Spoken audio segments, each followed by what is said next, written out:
कार्यालय में। और इस प्रेस वार्ता में यहाँ पर उपस्थित आदरणीय पूर्व मंत्री सह विधायक भानु प्रताप शाही जी, माननीय विधायक केदार हाजरा जी, अभी आदरणीय भानु प्रताप शाही जी आपके समक्ष जो शिक्षक नियुक्ति के राज्य सरकार के द्वारा जो बात कही गई है उस पर अपने विषय को आपके समक्ष वो रखेंगे। बहुत बहुत धन्यवाद आप सभी का। बहुत बहुत धन्यवाद प्रदेश के युवा प्रवक्ता आदरणीय कुणाल सारंगी जी, हम लोगों के बड़े भाई और वरिष्ठ विधायक आदरणीय केदार हाजरा जी, सम्मानित सभी पत्रकार भाइयों, आप सभी लोगों का इस प्रदेश कार्यालय में हार्दिक अभिनंदन, हार्दिक स्वागत।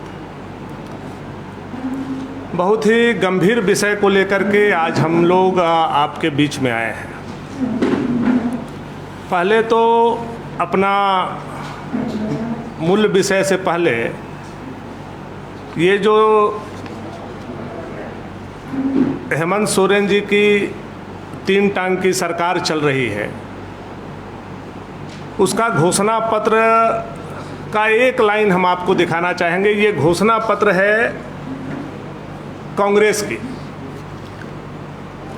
जिसमें इन्होंने 13वें पॉइंट पर लिखा है कि हम पारा शिक्षकों को नियमित करने के लिए आवश्यक कदम उठाएंगे। और ये हमारे मुख्यमंत्री की पार्टी झारखंड मुक्ति मोर्चा का घोषणा पत्र है, जिसमें इन्होंने पहले ही पॉइंट पर लिखा है कि पारा शिक्षकों को सम्मानजनक सेवा शर्तों के साथ वेतन निर्धारण की कार्रवाई की जाएगी, यानी उनको नियमित किया जाएगा। ये दोनों इनके घोषणा पत्र हैं। अब आप सोच रहे होंगे कि इस घोषणा पत्र की आज क्या आवश्यकता पड़ गई। चूँकि आपने देखा होगा आज के समाचार पत्र में एक विज्ञापन निकाला गया है, और ये उस विज्ञापन का मूल कॉपी हम लोग लेकर के आपके बीच में आए हैं।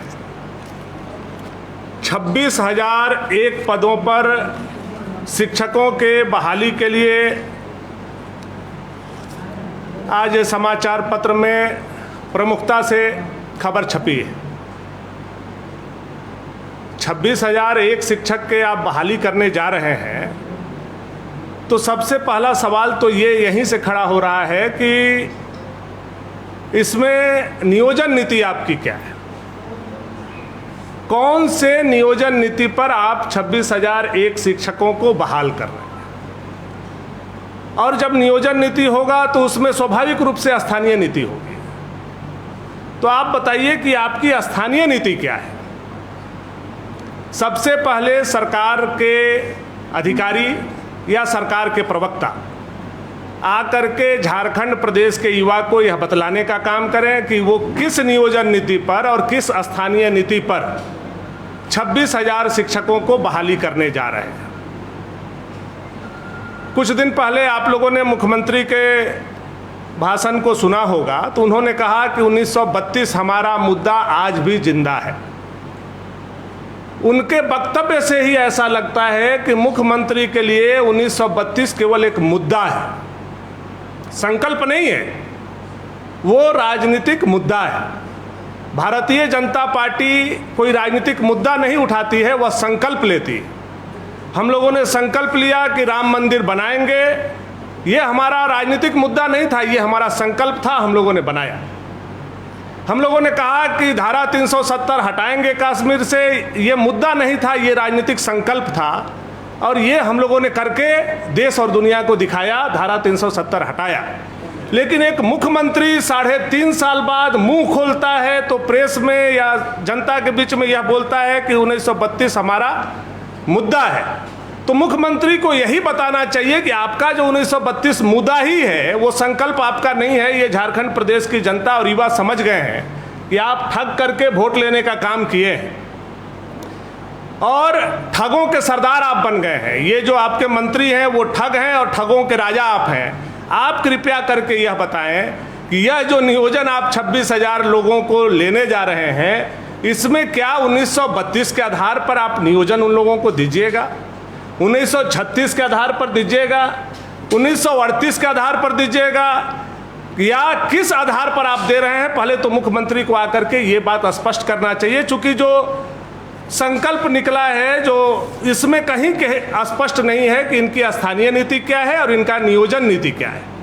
स्थानीयता का परिभाषा अभी तक इन्होंने बताने का झारखंड प्रदेश को काम नहीं किया है। बार बार ये केवल है स्थानीयता और नियोजन नीति केवल इनका राजनीतिक मुद्दा है और इस मुद्दा के आधार पर ये झारखंड प्रदेश के युवा के भविष्य के साथ खिलवाड़ कर रहे हैं। अब आप बताइए कि ये जो 26,000 शिक्षकों का बहाली कर रहे हैं, इसमें एक कंडीशन इन्होंने लगाया है कि केवल जो प्रशिक्षित लोग होंगे, यानी जो टेट पास लोग होंगे, वही इस एग्जाम में बैठेंगे। आप मुख्यमंत्री जी, आपसे ही ये प्रदेश की जनता जानना चाहती है कि क्या 2019 में झारखंड में ऐसा नियम देश के परिप्रेक्ष्य में झारखंड में भी ऐसा नियम बना है कि प्रत्येक साल टेट की परीक्षा होनी चाहिए? अगर ऐसा है तो 2016 से लेकर के 2023 तक टेट की परीक्षा क्यों नहीं की गई? अब 2016 से 2023 के बीच में अगर आप गैर सरकारी आंकड़े देखेंगे, जो हम लोगों को राजनीतिक आंकड़े हम लोगों को मिले हैं, उसमें लगभग 8 लाख लोग बीएड और डीएलएड किए, यानी वो शिक्षक के पात्रता को पूरा करते हैं, केवल टेट के एग्जाम नहीं होने से वो वंचित हो जाएंगे। यानी 8 लाख युवा को जो समानता का अधिकार है नियोजन के लिए, वो आप उसको वंचित कर रहे हैं। वो बच्चे इसमें अपीयर नहीं हो पाएंगे जिनके माँ बाप भूखे पेट रह करके अपने बच्चों को पढ़ाए, बीएड और डीएलएड कराया। उनको टेट की परीक्षा नहीं होने से वो बच्चे इस परीक्षा से वंचित हो जाएंगे। ये बहुत दुर्भाग्यपूर्ण स्थिति है। अभी तक 3.5 साल के दरमियान एक भी टेट का परीक्षा यह निकम्मी और नालायक सरकार ने करने का काम नहीं किया है, जिससे 8 लाख हमारे झारखंड के युवक और युवती वंचित रह जाएंगे। दूसरी बात यह है कि नियोजन नीति और स्थानीय नीति परिभाषित नहीं होने से जो आप 26,000 लोगों को बहाल करने जा रहे हैं, आपको ये बात बताना चाहिए कि क्या 40% लोग के लिए बाहर के लिए दरवाजा आपने खोलने का काम किया है? यानी 60-40 का नियोजन नीति के आधार पर आप यह बहाली कर रहे हैं। 60% आरक्षित लोगों के लिए तो चलिए भाई, उनको आप आरक्षण का चूंकि सर्टिफिकेट लगाना है तो वो झारखंड से लगाएंगे, लेकिन क्या 40% जो टेट पास लोग होंगे उनको आप बाहर के लोगों को रखेंगे? चूंकि टेट की जो परीक्षा होती है, हम लोगों की भी जानकारी है, आप लोगों की भी जानकारी होगी, उसमें कोई भी स्थानीयता का मतलब नहीं होता है। इसका मतलब ये है कि जो 40% लोग आएंगे शिक्षक के बहाली में, 26,000 में 40% लोगों की जो बहाली होगी वो आउट ऑफ स्टेट के लोगों के लेने के लिए आप तैयारी किए। यही तो हमारा विषय है कि 60-40 के आधार पर अगर आप ले रहे हैं तो आकर के आज शाम को मुख्यमंत्री को प्रेस कॉन्फ्रेंस करके बताना चाहिए कि क्या वो 60-40 के आधार पर, नियोजन नीति के आधार पर ये परीक्षा ले रहे हैं, 1932 के खतियान के आधार पर ये नियोजन नीति का परीक्षा ले रहे हैं, 2016 के नियोजन नीति के आधार पर ले रहे हैं, किस आधार पर ये परीक्षा ले रहे हैं? तो हम लोगों का विषय ये है। जबकि टेट पास अभी आप देखे होंगे किस तरह से तुष्टीकरण की भी राजनीति ये कर रहे हैं। अब हम लोग बोलेंगे तो आप लोग कहिएगा कि आप लोगों को तो भाजपा के लोगों को हर चीज़ में तुष्टीकरण दिखाई देता है, हर चीज़ में हिंदू मुसलमान दिखाई देता है। विषय ये नहीं है, आप भी पढ़े लिखे हैं, समझदार हैं। कुछ दिन पहले अल्पसंख्यक विद्यालय में परीक्षा शिक्षकों की बहाली होती है। अल्पसंख्यक विद्यालय में जिन शिक्षकों की बहाली हुई वो टेट के आधार पर सीधे बहाली ले ली गई। अब एक तरफ अल्पसंख्यक विद्यालय में आप टेट पास लोगों को सीधे बहाल करते हैं और दूसरे तरफ टेट वाले लोगों को आप परीक्षा लेते हैं बाकी विद्यालयों के लिए। तो ये तुष्टीकरण की राजनीति है कि नहीं है, या तुष्टीकरण के आधार पर आप नियोजित कर रहे हैं कि नहीं कर रहे हैं, इस पर भी मुख्यमंत्री को आकर के जवाब देना चाहिए। हम लोगों का अभी मुख्यमंत्री जी बोल रहे थे, किसी विषय पर मैंने सुना था कि शेर जो है 2 कदम पीछे खिसका है। शेर 2 कदम पीछे नहीं खिसका है। यह जो शेर है यह शेर तो पहले मिट्टी का शेर है और उसके बाद यह शेर दुम दबा करके पीछे मुड़ के भाग रहा है। तभी तो आप जो है 40% ओपन ऑफ ऑल करके ये नियोजन करने जा रहे हैं। यहाँ के मूलवासी, यहाँ के आदिवासी, झारखंड वासी युवक और युवती के लिए झारखंड बना है, उनका क्या होगा, उनका भविष्य क्या होगा, यह हम लोगों का विषय है। आप उनके अधिकार को क्यों छीन रहे हैं, क्यों उनको मार रहे हैं, क्यों उनकी जिंदगी को दुभर कर रहे हैं, यह सरकार को जवाब देने की आवश्यकता है। अभी तक कोई टेट का परीक्षा नहीं होने से लगभग 8 लाख छात्र और छात्राएं वंचित जो हो रहे हैं, या जिनका उम्र सीमा टेट वाले 2016 वाले का भी, टेट वाले लोग का उम्र सीमा जो पार कर गया, इसके लिए सरकार क्या कर रही है। यह भी विषय यह भी है कि पिछले बार जब विज्ञापन निकला था तो आपने कहा था कि 50% महिलाओं के लिए आरक्षित किया जाएगा, जबकि यह जो विज्ञापन निकाला गया है इसमें महिला का कहीं एक भी लाइन जिक्र नहीं है कि 50% महिलाओं के लिए भी उसका कोई रिजर्वेशन होगा। तो कई तरह की बातें हैं जो यह दर्शाता है। आपने बोला आधा पारा शिक्षकों के लिए होगा। अब पारा शिक्षक का तो मैंने आपको बता दिया कि पारा शिक्षक को आपने किस तरह से घोषणा क्या किया था, पारा शिक्षकों को आंदोलित कैसे किया, पारा शिक्षकों को वर्कर बना करके वोट कैसे लिया, और फिर पारा शिक्षकों को धोखा आपने कैसे दिया। केवल पारा शिक्षकों को आज 3.5 साल, पौने 4 साल में एक चीज मिला है कि पारा शिक्षक का नाम बदल करके सहायक अध्यापक कर दिया। केवल एक चीज मिला है, बाकी उतना ही वेतनमान मिला था जितना वेतनमान रघुवर दास जी के समय में बढ़ा था, उसी के एवरेज से इन्होंने बढ़ाने का काम किया। बाकी कुछ नहीं मिला, केवल धोखा मिला है उनको। और ये जो झारखंड प्रदेश की सरकार है, ये पारा शिक्षकों के साथ भी धोखा कर रही है, टेट वाले लोगों के साथ भी धोखा करने का काम कर रही है। इसलिए ऐसा प्रतीत हो रहा है, और बहुत सारा ऐसा विषय है, क्षेत्रीय भाषा, जिसमें टेट लोग पास किए 2016 में, यह भी महत्वपूर्ण विषय है। बहुत ऐसा भाषा है, क्षेत्रीय भाषा, जिसमें लोग टेट पास किए, और वो भाषा आज जो है रीजनल लैंग्वेज से आपने हटाने का काम किया। वो छात्र क्या करेंगे, ये जवाब भी सरकार को देना चाहिए। और इसी सब के चलते ये सब विषय कोर्ट में जाता है, और कोर्ट जब सवाल करता है तो आप कहते हैं भाजपा वाले लोगों ने खारिज करा दिया, गवर्नर ने खारिज करा दिया। आप बताइए, 1932 के आधार पर जो आपने बनाया सदन में, उसको गवर्नर ने लौटाया, तो गवर्नर के लौटाने से पहले कौन आपको वापस किया था? ये वापस किया था, ये आपको वापस किया था, ऑब्जेक्शन किया था लॉ सेक्रेटरी, विधि विभाग ने आपत्ति किया था। उसके बावजूद आप कानून के धज्जी उड़ाते हुए और अपनी कुर्सी को बचाने के लिए जो बंद लिफाफा आया था, आपने आनन फानन में वैसा करने का काम किया। इसमें एक और सबसे बड़ा विषय है, उसको आप लोग जब अध्ययन करेंगे तो देखेंगे कि जो इनका पे ग्रेड है, पे ग्रेड भी पिछले बार से इस बार आधा कर दिया गया इनका पे ग्रेड। मैं आपको बताना चाहता हूँ, पहले इनका 4200 था, अब 2400 कर दिया गया। ये पे ग्रेड भी इन्होंने घटाने का काम किया। यानी एक तो शिक्षित बेरोजगार को मुश्किल से, कभी बोलते थे 60,000 बहाली करेंगे, कभी बोलते थे 1 लाख बहाली करेंगे, कभी बोलते थे 50,000 बहाली करते थे, अब 26,000 पर आए भी हैं। तो इतना इनका इसमें तिकड़म है कि हमारे यहाँ के लोग नहीं आएंगे, बाहर के लोग इनके आएंगे। इनका कोई नियोजन नीति नहीं है, इनका कोई स्थानीय नीति नहीं है।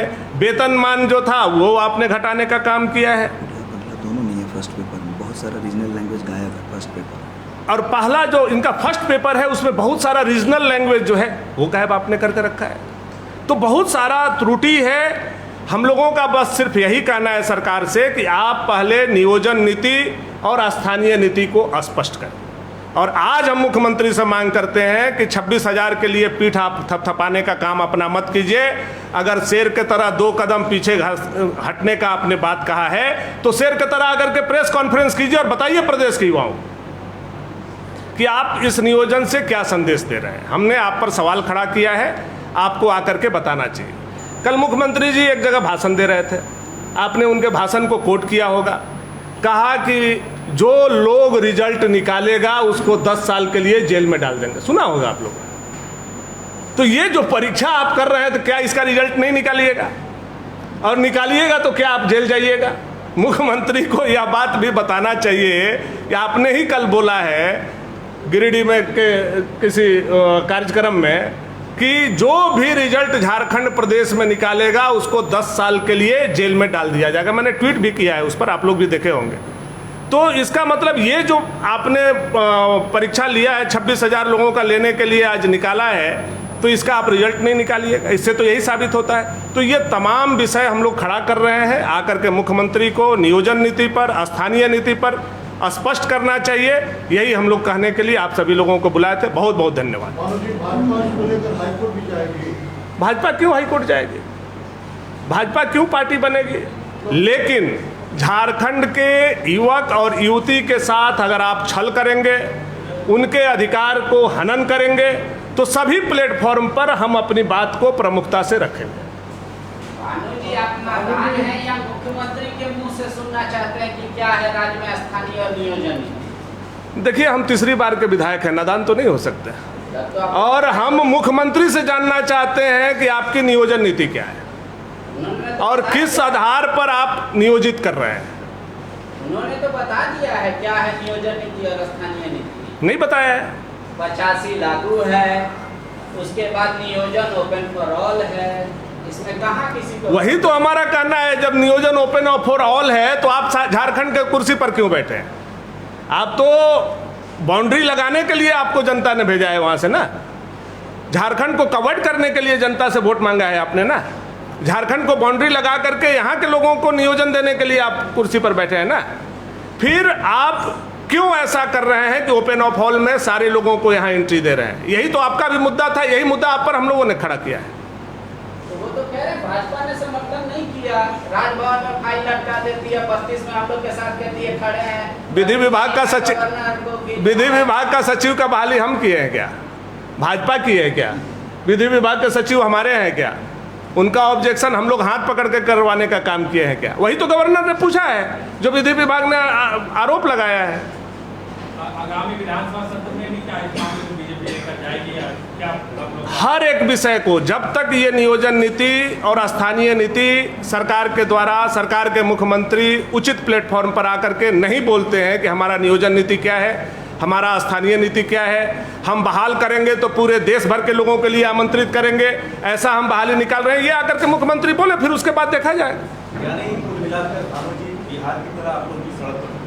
हम लोग तो सड़क पे ही हैं। आप देख रहे होंगे पिछले 1 साल में भारतीय जनता पार्टी ने मंडल में प्रदर्शन किया, जिला में प्रदर्शन किया, सचिवालय का घेराव किया, मंत्रिमंडल का घेराव किया, विधानसभा का घेराव किया। हम लोग तो छोटे से छोटे विषय को लेकर बड़े से बड़े विषय पर सड़क पर हैं और इनको जब तक कुर्सी से नहीं उतार देते हैं तब तक हम लोग सड़क पर रहेंगे।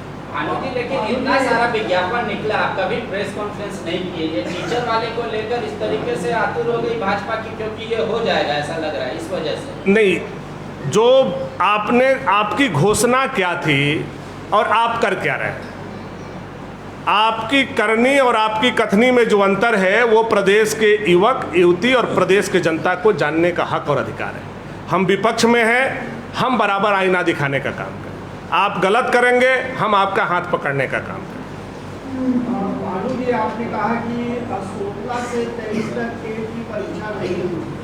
आपके कार्यकाल में, बीजेपी के कार्यकाल में भी टेट की परीक्षा नहीं हुई, उसका क्या है? नहीं, 2016 में परीक्षा हुआ। 2016 में परीक्षा हुआ, इसके बाद 2019 में एक